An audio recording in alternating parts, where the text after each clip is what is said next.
children, for the hundreds of thousands of hardworking immigrants who make this country go, for health care, for our climate, for science, for journalism, for justice, for free speech.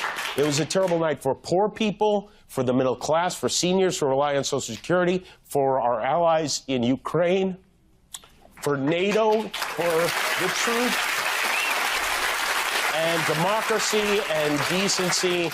And it was a terrible night for everyone who voted against him. And guess what? It was a bad night for everyone who voted for him, too. You just don't realize it yet.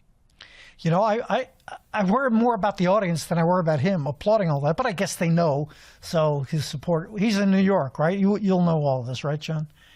He's in L.A.? I could have been going to a show all this time? I can go tonight? I think I'll pass. But we're too stupid to realize it yet. That's my favorite of his lines. But you geniuses, you know about what's going to happen.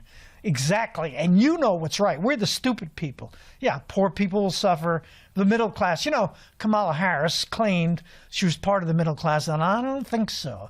Oh, did you see that blog shot? Someone did it on Facebook. I saw it, where now that she's lost, she needs a job, and you see her walking into McDonald's for a job, which will be her first time, obviously, because I don't think they ever proved that she worked at McDonald's, but that didn't stop her. You know, telling the truth was not one of her goals. But Social Security, I guess we're going to lose people who have Social Security. You're going to all lose your benefits. It was a terrible night for all of you. You just got to listen to these guys. And oh, yeah, also part of my favorites. You guys tell the truth. You weren't a threat to democracy and decency, locking up people who, you know, went into the Capitol to protest. You could call it a riot, but it wasn't an insurrection. And it was just some people, but some of them in solitary confinement? I mean, no, you're no threat to democracy and decency. And I thought, but I was wrong, Sean, I was going to say, I haven't watched, and I did say it since Johnny Carson left, because you never knew where Johnny Carson was. I would have guessed he was a liberal, but you never really could figure that out. He picked on both sides, and he was genuinely funny. I would love to be a fly on the wall with these people. Wouldn't you guys love to be a fly on the wall to watch them? I'm sorry. I would love to watch their meltdown. Sean, you can answer that, Sean. Or maybe even see what they really know about these issues. Would you? It doesn't make me look good, but wouldn't you like to watch them now suffering a little bit?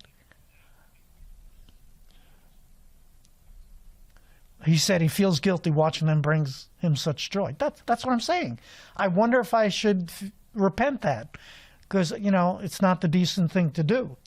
But I just, are they going to move? They always threaten.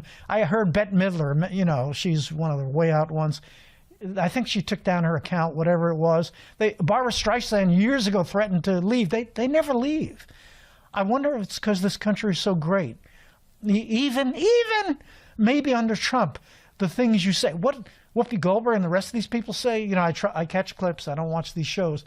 But well, first of all, I saw her on tape saying the next president of the United States, Kamala Harris. These people, Dennis always asks this, do they believe what they say? Do they really believe it?